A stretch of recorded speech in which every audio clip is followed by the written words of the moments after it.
ਅਜੇ ਪਾਰਕਾਂ ਕਰਦਾ ਪਈ ਕੁੱਤੇ ਦੀਆਂ ਨਾ ਸੋਹਣਿਆ ਪਾਪਾ ਜੀ ਲਾਇਆ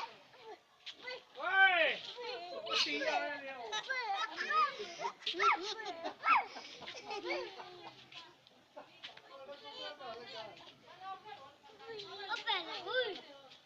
ਓਏ